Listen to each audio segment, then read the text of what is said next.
Prihatin dengan masih tingginya angka pernikahan usia anak, Menteri Pemberdayaan Perempuan dan Perlindungan Anak Yohana Yambise mempromosikan upaya pencegahan pernikahan usia anak.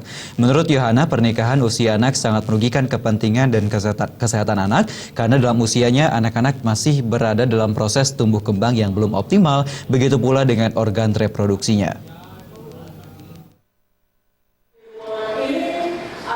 Untuk memenuhi hak dan melindungi seluruh anak Indonesia di era otonomi daerah, sejak tahun 2006 Kementerian Pemberdayaan Perempuan dan Perlindungan Anak telah merintis pengembangan Kabupaten Kota Layak Anak (KLA) yang direvitalisasi sejak tahun 2010 dengan 31 indikator di dalamnya.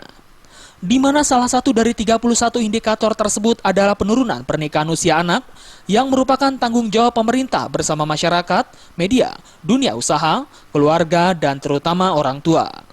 Untuk itu dalam rangka penurunan pernikahan usia anak, Kementerian PP dan PA bekerja sama dengan kementerian dan lembaga terkait seperti KPAI dan Pakar Anak telah menginisiasi penyusunan kebijakan nasional tentang pencegahan pernikahan usia anak. Sehingga guna mengimplementasikan kebijakan tersebut, diperlukan modul pelatihan pencegahan pernikahan usia anak di mana salah satu masukan yang diterima Kementerian PP dan PA adalah dari Plan Internasional Indonesia. Tak hanya di Indonesia, pernikahan usia anak sebagai fenomena global yang terjadi di semua negara, baik di negara miskin, berkembang maupun kaya seperti Eropa, Asia, dan benua lainnya. Tingginya angka pernikahan usia anak di Indonesia pun menimbulkan keprihatinan di benak Menteri PP dan PA bahwa pernikahan usia anak sangat merugikan kepentingan dan kesehatan anak karena dalam usianya anak-anak masih dalam proses tumbuh kembang yang belum optimal. Begitu pula dengan organ reproduksinya.